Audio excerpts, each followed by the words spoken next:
नगरपंचायत निवडणूक 2025च्या पार्श्वभूमीवर येरखेडा नगरपंचायतीत विजय संकल्प सभा आयोजित करण्यात आली।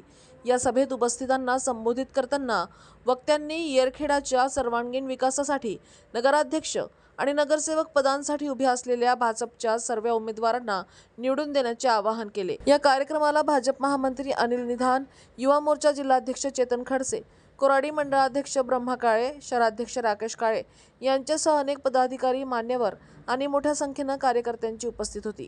नगराध्यक्ष पदाचे उमेदवार राज किरण बर्वे यांच्यासह उमेदवारांना पाठिंबा देत विकासाभिमुख कारभारासाठी नागरिकांनी साथ द्यावी असे आवाहन यावेळी करण्यात आले। आणि आज कामठी विधानसभेत येरखेडा अशा प्रचार दौऱ्याला जाणार आहे। महायुतीला भाजपाला अत्यंत अनुकूल वातावरण आहे। अनुकूल वातावरणाच्या माध्यमातून या ठिकाणी जनतेची अपेक्षा अशा आहे की डबल इंजिन सरकारच, मोदीचं सरकार, देवेंद्र फडणवीसचं सरकारच या महाराष्ट्राच्या विकासाकरता काम करू शकतं आणि डबल इंजिन सरकारच्या माध्यमातूनच नागरी विकास होऊ शकतो हा जनतेचा विश्वास आहे। आणि म्हणून नगरपालिकेच्या निवडणुकीमध्ये 51% मतं महायुतीला भाजपाला मिळतील आणि या निवडणुकीतून 2/3 बहुमत हे भाजपा महायुतीला मिळेल अशी महाराष्ट्राची परिस्थिती आहे। मुंबईतल्या मराठी माणसांसाठी ही निवडणूक शेवटची असेल असं राज ठाकरे यांनी म्हटलेलं आहे, त्यामुळे मतदान करताना सावध राहून मतदान करा अशी भूमिका राखा। इमोशनल मतं घेण्याचा प्रयत्न आहे, इमोशनल वातावरण तयार करून मतं घेण्याचा प्रयत्न आहे। मला वाटतं कुठलीही निवडणूक शेवटची नसतं, प्रत्येक निवडणुकीचं वेगवेगळं महत्त्व असतं। या निवडणुकीचं महत्त्व काय मुंबईमध्ये, तर मुंबई महानगरपालिकेच्या निवडणुकीचं महत्त्व आहे मुंबई शहराला आंतरराष्ट्रीय लेवलचं डेव्हलपमेंट करणे। 2029चं मुंबई, 2035चं मुंबई आणि 2047चं मुंबई कसं असेल याचा जो व्हिजन आराखडा, विकसित मुंबईचा आराखडा माननीय देवेंद्र फडणवीसजींनी तयार केला, त्या विकसित मुंबईच्या आराखड्याला मतं मिळणार आहे। आणि त्यामुळं इमोशनल आता मतं मिळणार नाही, त्या ठिकाणी जात पंथ धर्माचं राजकारण करून मतं मिळणार नाही, तर विकसित मुंबईकरता मतं मिळतील असं मला वाटतं। मुंबईमध्ये पदाधिकाऱ्यांकडनं अप्रत्यक्षपणे मतदारांना धमकवलं जाते की तुम्ही मतं देण्यात निधी मिळणार नाही, या संदर्भात मंत्रिमंडळाच्या बैठकीत काही सूचना दिल्या जाईल का? नाही, अजित दादाजी जे मंत्री आहेत ते अर्थमंत्री आहेत, त्यांच्या मंत्र्यांकडून असं सूर येत आहे सगळ्या मंत्र्यांकडून की मतं नाही दिले तर निधी मिळणार नाही म्हणून। निधीचे निर्णय अजितदादा, एकनाथजी आणि मुख्यमंत्री म्हणून करतात। शेवटी एक पैसा हा जेव्हा विकासाकरता जातो तेव्हा त्या पैसा वाटप करताना आमचे तीनही नेते बसतात आणि त्यामुळं मला वाटतं त्यांनी जे विधान केलं आहे ते कुठल्या कारणाने केलं माहिती नाही, पण महायुतीमध्ये मात्र कुठलाही जो विकास निधी असतो त्याचं समन्वयाने वाटप होतं। शेवटी मुख्यमंत्री या विषयाला अंतिम करतात आणि मला वाटतं की निवडणुकीच्या प्रचारात एखादा विषय ते बोलले असतील, पण महायुती म्हणून मी सांगेल देवेंद्रजी, एकनाथजी, अजितदादा तिघेही बसूनच कुठल्या निधीचा निर्णय करतात।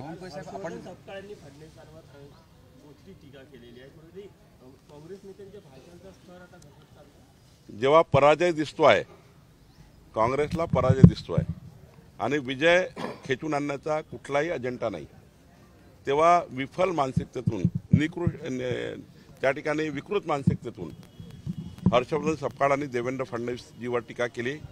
देवेंद्र फडणवीसजीवर जी टीका केली आहे, यापूर्वी त्यांना महाराष्ट्रात अनुभव आले आहे की जेव्हा जेव्हा देवेंद्रजीला त्यांनी टार्गेट करण्याचा प्रयत्न केला, देवेंद्रजीवर व्यक्तिगत टीका करण्याचा प्रयत्न केला, महाराष्ट्राने काँग्रेसला हरवला आहे। आताही सांगतो, हर्षवर्धन सपकाळ यांनी केलेली टीका ही महाराष्ट्र सहन करणार नाही। 2 तारखेच्या निवडणुकीमध्ये काँग्रेसला किंचित काँग्रेस केल्याशिवाय जनता ठेवणार नाही। देवेंद्र फडणवीसावर केलेली टीका ही जनता निवडणुकीच्या मतदानातून त्यांना त्याचे निर्णय करून देतील आणि देवेंद्र फडणवीसच्या मागे महाराष्ट्र उभा राहील। गडचिरोलीत आपण सभेदरम्यान काही महिलांना उन्हात होत्या तेव्हा ते वक्तव्य केलं, त्याच्यावरून तुमच्यावर टीका होते की निवडणूक आयोग घरगडी आहे का अशी टीका सुषमा? मी स्पष्टपणे एवढंच म्हटलं की आमच्या लाडक्या बहिणी उन्हात होत्या, त्यांना एक 50-100 रुपयाचा एक पेंडॉल टाकला असता, निवडणूक आयोगाला आम्ही खर्चाचा हिशोब दिला असता. आमच्या कार्यकर्त्यांनी एक चूक केली की त्या लाडक्या बहिणीला उन्हात त्या ठिकाणी होत्या, त्यामुळे मी असं बोललो आम्ही निवडणूक आयोगाकडे खर्च सादर करू, आम्ही त्या ठिकाणी प्रदेश म्हणून खर्च देऊ. शेवटी निवडणूक आयोगाला हिशोब द्यावा लागतो खर्चाचा, आम्ही देऊ ना त्याला. निवडणूक आयोगाकडे आम्हाला त्या ठिकाणी राज्य म्हणून स्टार प्रचारक म्हणून खर्च देण्याचे आमचे अधिकार आहेत. आम्ही कुठल्याही नियमाच्या बाहेर खर्च करणार नाही, नियमाच्या बाहेर त्या ठिकाणी कुठलाही वारमाप त्या ठिकाणी खर्च करणार नाही. आम्ही हिशोब देऊ. आम्ही एवढंच म्हटलं की लाडक्या बहिणींना उन्हात बसू नका, त्याच्याकरता एक पेंडॉल टाका, त्या पेंडॉलमध्ये त्यांची बसण्याची व्यवस्था करा. मुंबईमध्ये एकीकडे महाविकास आघाडीत ठाकरे बंधू आणि हे सगळे एकत्र येण्याची हालचाली आहे. महायुतीचे पक्ष जागावाटपाचा निर्णय कधीपर्यंत होईल आणि ऑफिशियल डिक्लेअर कधी करणार? आपण हे सांगा, अजून निवडणुका लागल्याच नाही आहे. आता नगरपालिकेच्या निवडणुकीच्या मतदानाची वेळ आली आहे. मग जिल्हा परिषदेच्या निवडणुका लागेल, मग महानगरपालिका लागेल. साधारणतः जे काही आयोगाचं चालू आहे, तर मला असं वाटतं की जेव्हा निवडणुका लागेल किंवा निवडणुकीची आचारसंहिता लागेल त्या दिवशी एखाद्या वेळेस महायुती बसेल किंवा त्यापूर्वी बसेल. पण एक वाक्य मी स्पष्टपणे सांगतो, महायुतीच मुंबईत लढणार आहे. कुठलाही त्या ठिकाणी किंतु परंतु नाही. एकनाथजी, अजितदादा आणि देवेंद्रजी बसूनच लढणार आहे. त्यामुळं तुम्ही या ठिकाणी कुठलाही किंतु परंतु ठेवू नका.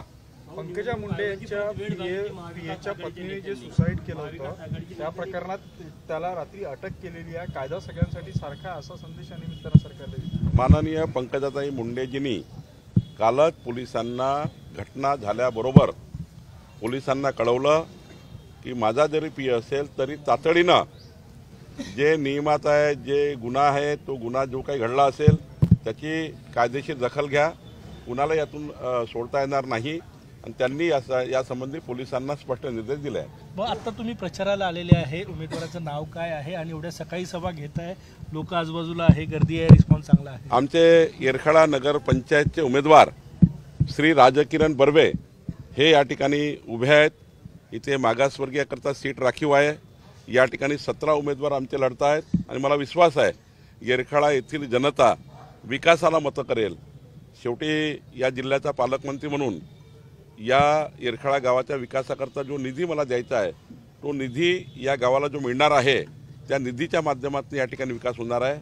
माननीय देवेंद्रजी, नितीनजी, मी, आम्ही तिघही लोक या नगरपालिकेच्या निवडणुकीचे विकासाचे जमानतदार आहोत आणि त्यामुळं येरखेडा ही निवडणूक आम्ही 51% मतं घेऊन जिंकू अशी स्थिती आहे. महाविकास आघाडीच्या नेत्यांनी परत एकदा निवडणूक आयोगाची वेळ मागितलेली आहे. कोणी?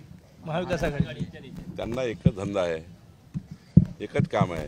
विकासावर जेव्हा बोलता येत नाही, डेव्हलपमेंटवर जेव्हा तुम्हाला विकास मांडता येत नाही किंवा डेव्हलपमेंटवर बोलता येत नाही, तेव्हा तुम्ही अशा खोट्या पद्धतीने निवडणूक जिंकण्याचा प्रयत्न करताय. जनतेने त्यांची जागा दाखवली आहे. किती तुम्ही आता खोट्या त्या ठिकाणी नरेटिव्ह किंवा खोटा विमर्श किंवा खोटेपणा करण्याचा प्रयत्न कराल, काही आता होणार नाही. जनतेने निर्णय घेतला आहे महायुतीच्या मागे राहायचा, डबल इंजिन सरकारच्या मागे राहायचा. जनतेला विकास पाहिजे आहे, तोंडाच्या वाफा नको आहे आणि देवेंद्र फडणवीस सरकारच महाराष्ट्राचा विकास करू शकतं, ते जनतेला पटलं आहे. म्हणून महाविकास आघाडीने किती केलं निवडणूक आयोगाकडे, काय होणार नाही, जनता मतदान करणार आहे. 47 पर्यंत भाजप केंद्रात आणि महाराष्ट्रात सत्तेत राहील असं काल तुम्ही वाशिमला म्हटले. विश्वास आहे संघटनेवर एवढा? आमची संघटना 1,51,00,000 सदस्यांची आहे. आमची संघटना 1 लक्ष या ठिकाणी सक्रिय सदस्याची आहे. आणि मग एकनाथ शिंदेजी, अजितदादा, आम्ही सर्व सोबत आहे. आज जे आम्ही निवडणूक जिंकलो महाराष्ट्र विधानसभेची, ती 1 कोटी मतांनी जिंकलो आहे. आणि आता ज्या पद्धतीने आमचं सरकार काम करतं आहे, आम्ही रोज जे निर्णय घेतो आहे, एकटा निर्णय आज आम्ही तुकडेबंदी कायदा रद्द केल्याचा 60 लाख लोकांना फायदा होणार आहे. 60 लाख परिवारांना, 3 कोटी लोकांना असे जे निर्णय आम्ही घेतो आहे, या निर्णयातनं 2029ची निवडणूक आम्ही 1.5 कोटी मतांनी जिंकू, 2034ची 2 कोटी मतांनी जिंकू आणि 2029ची 39ची आम्ही या ठिकाणी 2.5 कोटी मतांनी आणि पुढं मताची टक्केवारी वाढेल. कारण आमचं सरकार विकासाकरता काम करतं आहे. आमचं सरकार हे समाजाच्या शेवटच्या व्यक्तीकरता काम करतं आहे. आमचं सरकार विकसित महाराष्ट्राकरता काम करतं आहे. म्हणून ही मताची टक्केवारी वाढणार आहे. 47 पर्यंत कधी कधी भाषणामध्ये असे शब्द बोलले का लोकांना टाळावाज होता येतं. 47 पर्यंत गंभीर आरोप केलेला आहे की मला पाडण्यासाठी भाजपनं शेकापला मदत केली होती आणि आणखी त्यांनी गंभीर आरोप केले. कुणी? शहाजी बापू. शेवटी हा आरोप केव्हा चालतो? जेव्हा निवडणूक संपली, मतदानाचा निकाल आला, तेव्हा तसे आरोप काही लोक दखल घेतात. पण आपण 1 वर्षाने जेव्हा असं बोलतो, मला वाटतं शहाजी बाबू अत्यंत कृतिशील आणि चांगले वक्ते आहेत. त्यांचं काम चांगलं राहिलं आहे. मला वाटतं निवडणुकीच्या प्रचारादरम्यान असे आरोप प्रत्यारोप करण्यापेक्षा मला वाटतं चांगल्या पद्धतीने आपण निवडणूक लढू. काल मुख्यमंत्र्यांनी क्लॅरिफाय केलंच, परंतु शिंदे आणि मुख्यमंत्री आणि अजितदादा यांच्यामध्ये काही कटुता आहे का या निवडणुकीमध्ये? एकदम एकत्र आहे. मला माहिती आहे, मी महायुतीचा समन्वयक आहे. मागच्याही मंगळवारी मंत्रिमंडळाच्या बैठकीनंतर आम्ही 3 तास बसलो. देवेंद्रजी कधीही कटुता न ठेवणारा व्यक्ती आहे. एकनाथजी सारखा एक दिलदार माणूस आहे आणि त्यामुळं आमच्यामध्ये कधी कटुता निर्माणच होऊ शकत नाही. आता कटुता निर्माण करण्याचा प्रयत्न करणारे हा संभ्रम तयार करतात. कुठलाही विसंवाद नाही, संवादच संवाद आहे आणि महायुती ही प्रचंड मजबूत आहे. तुम्हाला निकालापर्यंत दिसेल की महायुतीच महाराष्ट्रात 2/3 बहुमताने निवडून आलेली आहे. शेवटचा प्रश्न, कामठीमध्ये अजय अग्रवाल निवडणुकीच्या रिंगणात आहे. अत्यंत प्रतिष्ठेची लढत आहे. भाजपसाठी मुस्लिम बहुल एरिया आहे. कसं बघता? आम्ही कधीही कामठी जिंकली नाही. आमचा नगराध्यक्ष आत्तापर्यंत कधी कामठीत निवडून आला नाही.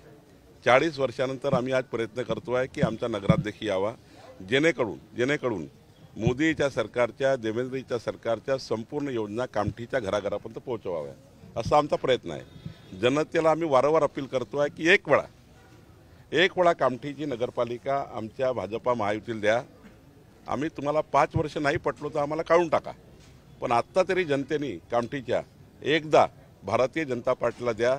मी आमदार, मंत्री म्हणून, पालकमंत्री म्हणून पूर्ण कामठीच्या पाठीशी आहे, विकासाच्या पाठीशी आहे.